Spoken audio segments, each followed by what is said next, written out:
धनौती गांव। यहाँ गिनती के कुछ 100 लोग ही रहते हैं। शहर से लगभग 300 किलोमीटर दूर। सुबह से ही हल्की हल्की बारिश लगातार हो रही है और इसी बारिश के बीच 3 दोस्त हरी की चाय की दुकान पर बैठकर बातें कर रहे हैं। इस मार्च के ठंडी मौसम में बारिश की क्या जरूरत है भला? समझ नहीं आता। गर्मियों में जब हम पिघल रहे होते हैं तब तो ये बारिश आती नहीं। जब जरूरत होती है तब कुछ भी काम नहीं आता। अरे इसमें बुरा क्या है? कंबल में लिपटकर लंबी और आरामदायक नींद ली जा सकती है और खाना खाकर कंबल के अंदर कहानी की किताब पढ़ने का मजा ही अलग होता है। बस कर, तेरी तो नींद ही नींद है। अगर तुझे सुलाकर कोई पटाखे बम भी फोड़ दे तब भी तेरी नींद नहीं खुलेगी। मुझे नींद बहुत पसंद है और समझ ले, जो नींद से प्यार करता है उसकी जिंदगी की आधी समस्याएं खत्म हो जाती हैं। अरे विनय, तुझे क्या हुआ? कुछ बोल ही नहीं रहा। क्या सोच रहा है? मैं सोच रहा हूँ कि सर्दियों में सबसे ज़्यादा मज़ा चाय पीने वालों को आता है। जिसने चाय पीने की शुरुआत की थी उससे बड़ा खाने पीने का शौकीन कोई नहीं होगा। क्या शानदार आइडिया था उसका। मेरी किस्मत देखो, मुझे 2 दोस्त मिले हैं। एक कुंभकर्ण का वंश है जिसे बस नींद से प्यार है और दूसरा चाय का दीवाना। एक का दिन नींद से शुरू और नींद पर ही खत्म होता है और दूसरे का दिन चाय से शुरू होकर चाय पर ही खत्म हो जाता है। तुम दोनों से कुछ होने वाला है? जिंदगी में कोई मजा ही नहीं है तुम्हारे। लगता है तेरे दिमाग में कोई प्लान चल रहा है। अब सीधा बता, क्या कहना चाहता है? अच्छा तो सुनो, इस ठंडी रात में नाव लेकर मछली पकड़ने चले क्या? कैसा रहेगा? बहुत बुरा आइडिया है। इतनी ठंड, ऊपर से बारिश। अगर मुझे बुखार या सर्दी हो गई तो पिताजी मुझे बहुत मारेंगे। और अगर कुछ और हो गया, नहीं नहीं, मुझे भूतों से बहुत डर लगता है। जब बिल्कुल, कितना डरपोक है रे तू। हम लोग साथ रहेंगे तो फिर क्या डर रहा है। तो क्या तू चल रहा है विनय? सिर्फ मैं क्यों, ये ललित भी जाएगा। सुन, रात का खाना खाकर हम गंगाराम काका की छोटी नाव और जाल लेकर निकलेंगे। फिर घाट पर बैठकर बातें करेंगे और जाल डालकर मछली पकड़ेंगे। नहीं नहीं, मैं नहीं जाऊंगा। मेरे पिताजी मुझे जाने ही नहीं देंगे। अरे बेवकूफ, क्या तू अभी भी छोटा बच्चा है? घर में सोने का नाटक करना और खिड़की से निकल आना। तो तय रहा बात, आज रात हम मछली पकड़ने जाएंगे। सोचकर ही कितना अच्छा लग रहा है। पता है, ये मेरा बहुत पुराना सपना था। कितना पुराना सपना? अभी तो कहा तूने। अच्छा बस कर, अब हम चाय की दुकान के सामने मिलेंगे। अभी घर चलते हैं। लेकिन उससे पहले नाव और जाल का इंतजाम करना होगा। वो सब मैं देख लूंगा।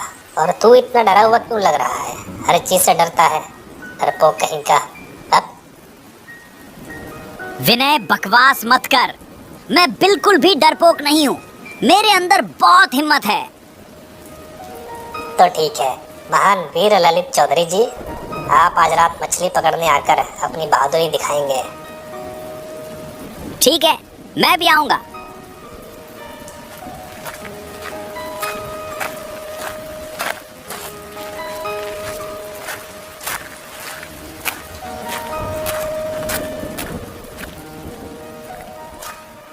विनय गंगाराम मछुआरे के घर चला गया। गंगाराम बूढ़ा आदमी है। वो शाम के वक्त एक छोटी सी मचान में अकेला रहता है। कौन है इतनी रात में?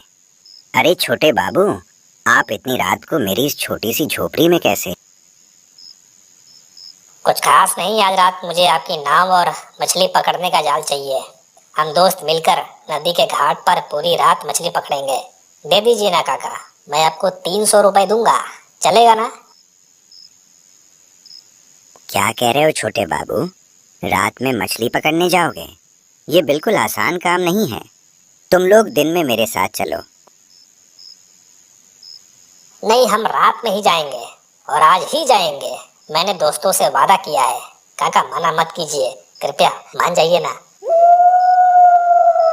रात में शांत नदी बहुत बेचैन हो जाती है।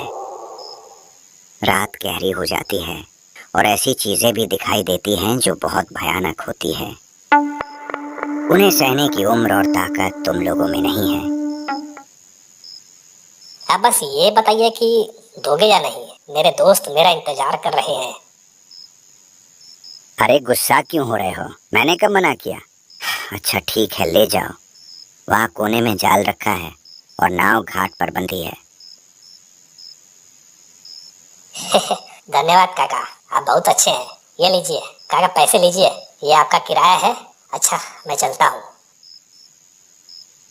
नहीं नहीं छोटे बाबू, पैसे की जरूरत नहीं है, लेकिन ये काला धागा अपने हाथ में बांध लो। इससे कोई भी खतरा तुम्हें छू नहीं पाएगा। ये काला धागा कैसे खतरे को रोकेगा? अच्छा ठीक है ना, मत डरिए। अपने दोस्तों को भी ये पहनाना। ठीक है काका, अब मैं चलता हूँ।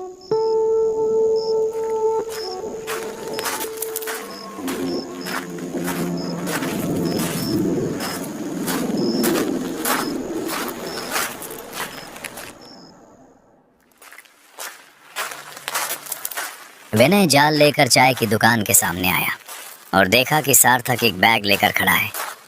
विनय को आते देख सार्थक बोला, अब आ रहा है तू? कब से इंतजार कर रहा हूँ। लगा था तू ऐसे ही बोलकर नहीं आएगा। अरे सुन, विनय चौधरी अपनी बात का पक्का है, लेकिन तेरे हाथ में इतना बड़ा बैग क्यों है? अरे भाई, पूरी रात मेहनत से मछली पकड़ेंगे तो भूख भी लगेगी ना। खाने का सामान लाया हूँ, एक छोटा सा दावत भी हो जाएगा। ठीक कहा तूने, लेकिन ललित कहाँ है? अगर वो नहीं आया तो मैं कल से उससे बात नहीं करूंगा, बता दे रहा हूँ। तभी बात करते करते ललित वहां आ गया। ललित के चेहरे पर डर साफ दिख रहा था।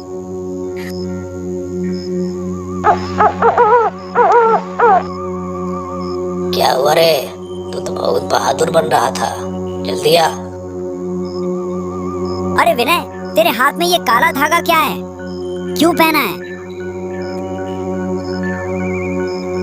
गंगाराम काका ने दिया है, सुबह तक इसे हाथ में रखना होगा। मैंने उनसे वादा किया है, उन्होंने तुम लोगों के लिए भी दिया है। लोगे क्या?